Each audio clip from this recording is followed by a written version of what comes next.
Bojan Hodak datang ke Bandung untuk menggantikan pelatih Luis Milla yang mundur dari posisi pelatih kepala di Persib.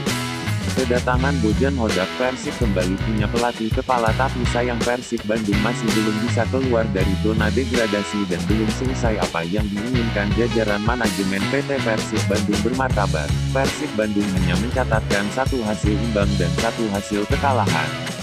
Sejauh ini Bojan Hodak terus berusaha supaya Persib Bandung bisa bersaing lagi di papan atas dan bisa keluar dari zona degradasi. Demi memperbaiki kondisi tersebut, Bojan Hodak ingin mendatangkan asisten pelatih untuk membantu dirinya di Persib, akan tetapi asisten pelatih masih tersendat masalah administrasi. Tambahan tersebut juga atas rekomendasi dari Bojan Hodak. Bojan Hodak juga menjelaskan, asisten pelatih baru yang akan segera merapat ke tim Persib Bandung itu berasal dari Kroasia.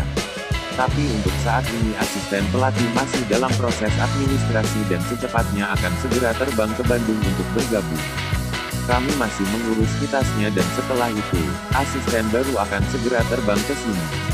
Tergantung kepada seberapa cepat kita bisa menyelesaikan kitas, tapi itu semua sedang diurus, kata Bojan Hodak ke Forest Football Club. Tidak hanya asisten pelatih, perombakan dari sisi pemain juga sudah disiapkan. Bojan memberikan sinyal bahwa dia akan memasukkan 3 pemain baru di bursa transfer Liga 1 2023/2024 ini. Tujuannya agar tim bisa lebih baik dan mendapatkan hasil maksimal di akhir musim nanti. Sedikitnya, saya butuh 2 pemain lagi. Tapi mungkin 3, karena di setiap tim manapun dan kapanpun pasti akan ada penyegaran.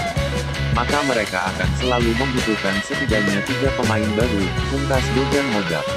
Untuk saat ini, Bojan Hodak hanya dibantu oleh Yaya Sunaria pelatih fisik Persib, Ini Junho Pasos dan Imade Wirawan pelatih kiper Persib.